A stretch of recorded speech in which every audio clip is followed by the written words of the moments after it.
बांग्लादेश के मामलात हसीना वाजिद साहिबा की रुखसती के बाद से काफ़ी चेंजेस आ रही हैं उसमें पॉलिसी में। अभी चाइना का 4 दिन का विजिट था डॉक्टर मोहम्मद यूनुस साहब का, जो वहाँ के एडवाइज़र हैं, चीफ एडवाइज़र ऑफ गवर्नमेंट। उन्होंने वहाँ चाइना में एक बात की 7 सिस्टर्स स्टेट्स के हवाले से, और जिसके बाद इंडिया में बहुत तूफ़ान बरपा है।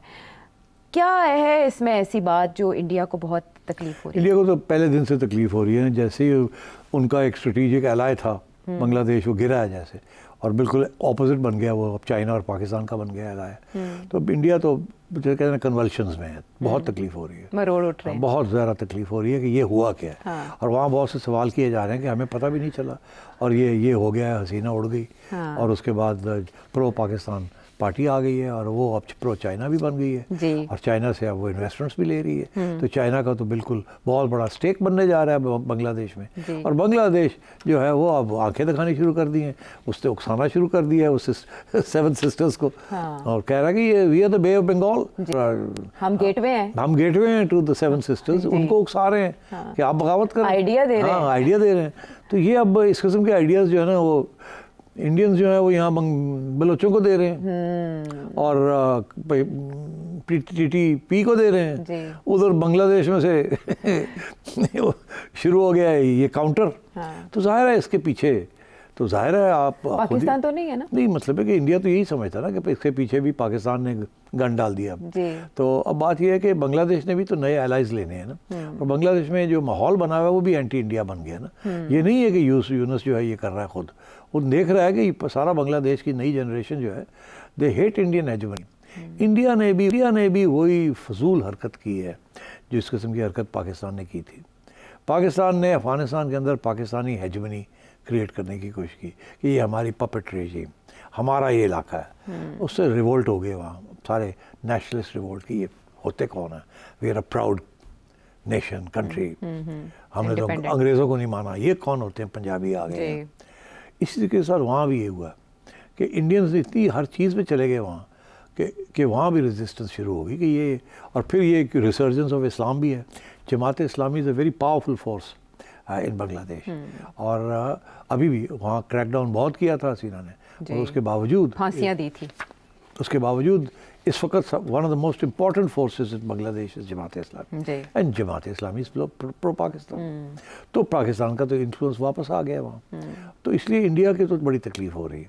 और अब ये जो चाइना के साथ बांग्लादेश का हुआ है, ये तो इसके साथ तो जो है ना फुल सर्कल ही हो गया। हाँ। कि इधर पाकिस्तान है, उधर चाइना, और बीच में बांग्लादेश, और बांग्लादेश जो है खेलना शुरू कर दिया उसने। हाँ। तो India is very upset, and rightly so. मगर ये होता है जब आप गेम्स खेलते हैं ना नेबरहुड में, तो किसी वक्त भी टेबल्स टर्न हो जाते हैं, एंड देन सब काम ख़राब हो जाता है। इंडिया के लिए बहुत बड़ी डिफ़ीट है ये। इंडिया ने इस किस्म की डिफ़ीट पहले एक जगह पे हुई है उनको, वो श्रीलंका में हुई है। श्रीलंका में भी इंडिया की बहुत बड़ी इन्वॉल्वमेंट थी। वहाँ की सिविल वॉर जो हुई उसमें भी इंडिया की इन्वॉल्वमेंट थी, जिसकी वजह से रिएक्शन में राजीव गांधी मारा गया। रिएक्शन था ना फ्रॉम द तमिल साइड। तो ये इस किस्म की चीज़ें रही हैं वहाँ, और इंडिया भी अपने हाथ जला चुका है श्रीलंका में। इंडिया अपने हाथ जला चुका है बांग्लादेश में। इंडिया जो 7 सिस्टर्स हैं वहाँ भी इस किस्म की पॉलिसीज़ चल रही हैं, इंक्लूडिंग इन नेपाल। इंडिया जो है is not the big brother anymore. ये बिग ब्रदर अप्रोच जो होती है ना, वो कहीं ना कहीं फेल हो जाती है। पाकिस्तान की भी बिग ब्रदर अप्रोच बांग्लादेश में फेल हो गई, 1971 में, और यहाँ अफगानिस्तान में भी जुड़वा भाई। हाँ। तो अब इंडिया का भी वही हाल हो रहा है। हाँ। जो पाकिस्तान का पहले हुआ है। लेकिन इंडिया की तरफ से उनके डिफेंस एक्सपर्ट्स ये कह रहे हैं कि इंडिया जवाब देगा इसका, और इंडिया जो करेगा वो मोहम्मद यूनुस साहब को भी पता है कि इंडिया क्या करने जा रहा है। बट चाइना इस पेशकश को कैसे लेगा? नहीं, अब I think it's too late for India to do anything. India जो भी कोशिश करेगा नहीं कामयाब होगा। अब जो अलायंस हो गया between Bangladesh, China and Pakistan, अब Bangladesh will be stable and India will not succeed in destabilising Bangladesh. तो वो जो वहाँ अलहदगी पसंद तहरीकें कुछ इन 7 सिस्टर स्टेट्स में चल रही हैं, उनको हवा मिलेगी, बढ़ावा मिलेगा। तो वो ईस्ट पाकिस्तान के एपिसोड जिस तरह इंडिया ने उसमें किरदार अदा किया। India is a very powerful state, और बड़ी रूथलेस स्टेट है। आपने देखा उन्होंने कितनी रियलिज्म के साथ रूथलेसनेस शो की है कश्मीर में। तो they will do whatever is possible. और वो तो कानून रातों रात कानून चेंज कर देते हैं, इतनी रिप्रेसिव कानून ले आते हैं कि यू कांट इमेजिन। और क्रैकडाउन जो करते हैं इट्स ब्रूटल। यहाँ ह्यूमन राइट्स नहीं चलता।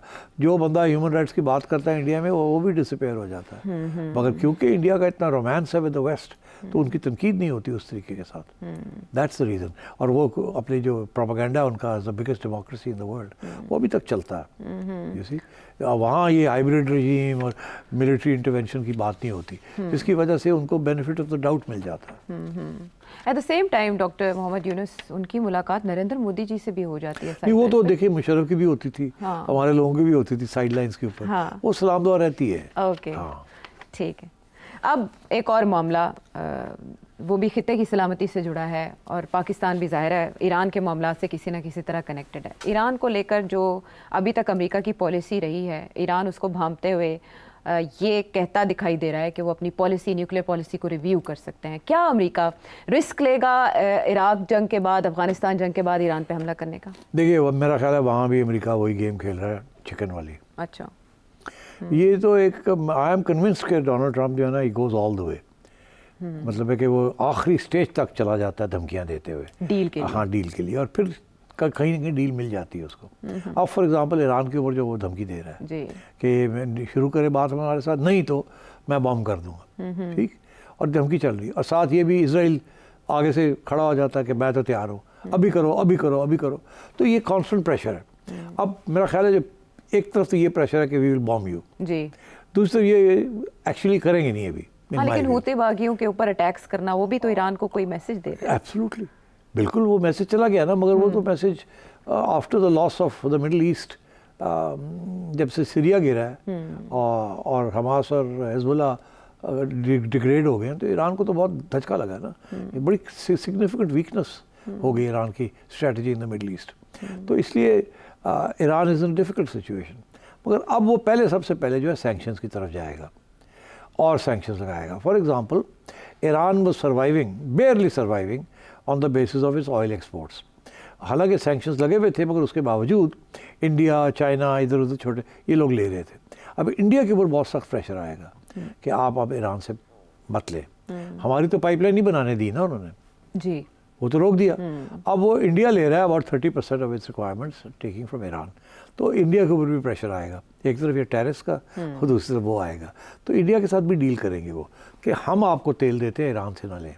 तो इंडिया प्रॉब्लली ये करेगा, कहेगा अच्छा चलो हम 30% नहीं तो 20 ले लेते हैं, 25 के ले लेते हैं, तो नेगोशिएशन होगी। तो ईरान के ऊपर तो स्क्वीज पड़ेगी ना। तो Iran they want to squeeze. अच्छा, ईरान का रिस्पॉन्स ये है कि अगर आपने बमबारी वगैरह की तो फिर हम अभी अप टू 60% हमने कुछ यूरेनियम जो है उसको इनरिच कर लिया है। तो फिर अगर आप यही करेंगे तो फिर हम विल कैरी ऑन, हम बना लेंगे बम।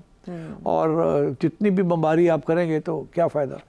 आपको याद हो कि अमेरिकन ने बमबारी तो की थी ना, इजराइलीज़ ने की थी, जिसमें इन्होंने उनकी न्यूक्लियर इंस्टॉलेशंस को नहीं अटैक किया था, मगर जो मिसाइल इंस्टॉलेशंस थी, जहाँ उनके मिसाइल साइलोस थे, उनको अटैक किया था। याद है आपको, बिफोर दिस कॉन्फ्लिक्ट स्टार्टेड। मगर न्यूक्लियर को नहीं किया अभी तक। तो that is the counter threat कि ईरान ये कह रहा है कि अगर वहाँ आप आए तो फिर ठीक है, then we will go for the bomb. अभी तो हमने रिस्ट्रेंट शो की हुई है। तो ये इंटायरली पॉसिबल है कि ये फिर एक नई डील करे ईरान और अमेरिका के दरमियान, ये धमकियां दे दे के और सैंक्शंस लगा के स्क्वीज़ करके। बिकॉज देखिए, जब ये सैंक्शंस जो है ना, ये काफ़ी पिंच कर रहे हैं ईरानी पॉपुलेशन को। वहाँ भी अंदर एक बलबला चल रहा है, ये स्लो पॉइजन है। तो you know this is the way big Nations and other Nations negotiate. तो मेरा ख्याल है, आई थिंक फर्स्ट स्टेज में बमबारी शारी के मैं नहीं एक्सपेक्ट करता, बट आई थिंक थ्रेट बड़ी रियल रखेगा। इसराइल गरजेगा हर रोज़, अभी हम जा रहे हैं, अभी हम ये हथियार आ गए, ये जहाज़ आ गए, हम इधर से जाएंगे, ये खबरें चलती रहेंगी। मगर क्या वो actually they will go and do it? I think जिस दिन उन्होंने न्यूक्लियर इंस्टॉलेशंस को अटैक किया, फिर ऑल बेट्स आर ऑफ। फिर ईरान विल गो मैड, जिसे कहते हैं ना, फिर वो MAD, mutually assured destruction, mad in that way. Iran might take that route, because after all वो आइडियोलॉजिकल स्टेट है। एंड नेशनलिज्म बहुत बड़ी पावरफुल फोर्स। हाँ, मुमकिनात हैं इस मामले के जो वो तो सामने रख दिए। सेठी साहब, एक और मामला जिसको लेकर बहुत कयास आराइयाँ चल रही हैं सदर ममलिकत आसिफ अली जरदारी साहब की सेहत को लेकर। वो बीमार हुए, उसके बाद अस्पताल में दाखिल हुए। आज जुल्फ़िकार अली भुट्टो कायदे अवाम शहीद, उनकी बरसी है और इस मौके पर जरदारी साहब के खिताब का इंतज़ार था, लेकिन वो अलील हैं। हकीकत ये है कि Zardari sahab is fine, I can tell you that. अच्छा, Zardari sahab is fine. I think थोड़ी बहुत वो रेस्ट तो ज़रूर करेंगे, but I don't think there is any danger to his life. ठीक है, कोरोना ही है और वो उससे सेहतियाब हो जाएंगे। आई थिंक कोई डेंजर नहीं है, he will be fine. He will be fine soon. और फिर जल्दी हमें मंजर आम पर नजर आएंगे, क्योंकि सिंध में जो मामला चल रहे हैं उस पर उनका टेक है, उनकी स्टेटमेंट्स बहुत अहम है। खुसूसन जब मीटिंग मिनट्स लीक किए गए, अदली शाह उनके दिफा को आए सामने, और फिर बिलावल भुट्टो जरदारी साहब से भी मंसूब बहुत सी कयास आराइयाँ चल रही हैं। आसिफ अली जरदारी साहब की सेहतियाबी का इंतजार और दुआएं। अगले प्रोग्राम तक के लिए इजाज़त दें। Thank you. Thank you.